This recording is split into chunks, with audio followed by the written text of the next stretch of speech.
Peut-être que jamais auparavant, Florent Pagny, le célèbre chanteur français à la voix grave et au comportement fort, ne s'est présenté devant le public avec autant de calme, de douceur et de lumière qu'à ce moment-là. Après de nombreuses années à vivre des hauts et des bas dans la vie, entre la gloire de sa carrière et les ténèbres de la maladie, Florent Pagny a finalement pris la parole pour admettre ce que ses fans avaient secrètement deviné à maintes reprises. Il vivait un mariage amoureux, complet et vrai. De la rébellion à la paix, le long voyage d'un cœur pour trouver un foyer. Florent Pagny était autrefois un symbole de défiance. Il était célèbre non seulement pour sa voix distinctive, mais aussi pour sa forte personnalité, prête à affronter la presse, le public et même les autorités fiscales. Il accent aigu cite pas à quitter la France pour vivre au Portugal ou en Patagonie, Argentine, trouvant la paix dans la nature sauvage. Mais derrière ces actions apparemment spontanées se cache une âme en quête de vérité, la vérité sur elle-même, sur l'art et sur l'amour. La vie l'a amené à rencontrer Azucena Caamaño, une artiste argentine, une femme qui a non seulement conquis son cœur mais est également devenue sa véritable destination après de nombreuses années d'errance. Florent a rencontré Azucena au milieu des années 90, alors qu'il ralentissait progressivement au sommet de sa carrière. Azucena n'est pas une star. Elle était peintre, vivait son art tranquillement, loin des projecteurs, et c'est ce qui l'attirait. Florent a confié un jour. J'ai rencontré beaucoup de femmes, mais seule Azucena me fait sentir en paix. Pour elle, je n'ai pas besoin d'être célèbre. Je suis juste Florent, un homme ordinaire, qui aime la famille et la nature. Ils se sont mariés en 2006 après plus d'une décennie ensemble et ont 2 enfants ensemble, un K et AL. Pas besoin d'un mariage fastueux ou d'une déclaration d'amour public, les deux marchent toujours côte à côte dans un précieux silence. Mais aujourd'hui, pour la première fois, Florent a admis que c'est cette relation qui l'a sauvé, surtout pendant la période de maladie.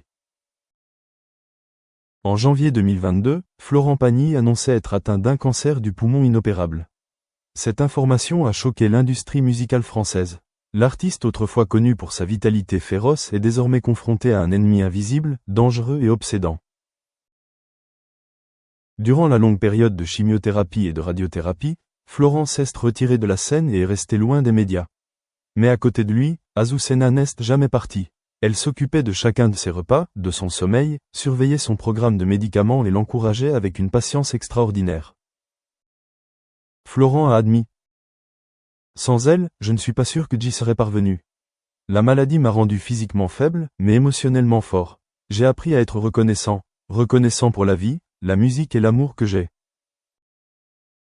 Maintenant, Florent Pagny n'a pas besoin d'en dire beaucoup sur sa relation. Mais lors de ses récentes apparitions, il ne cache plus ses gestes affectueux envers sa femme. Bien que ses cheveux s'éclaircissent et que sa peau soit ridée par la maladie, ses yeux sont plus brillants que jamais. Il souriait davantage, parlait plus doucement en public et était prêt à partager des choses privées, quelque chose qui était rare auparavant. Florent Pagny ne cesse de créer. Malgré sa maladie, il a continué à sortir de nouvelles chansons et à revenir sur scène lorsque sa santé le lui a permis.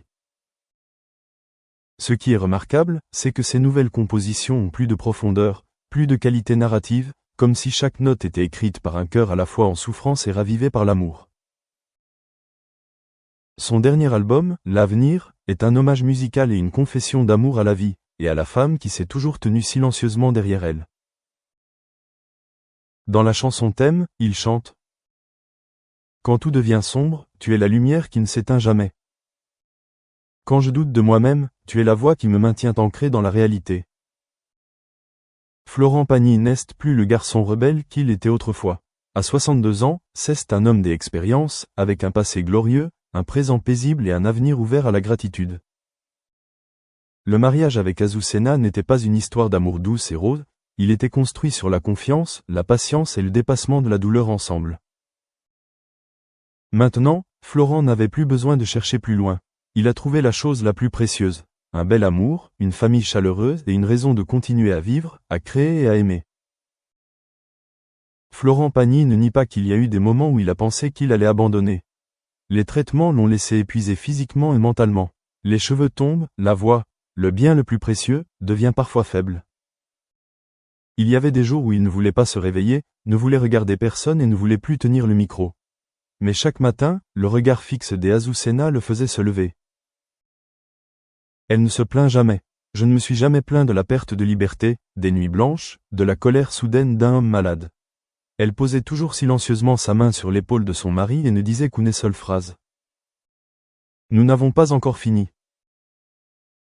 C'est cet amour qui l'a rendu fort à nouveau.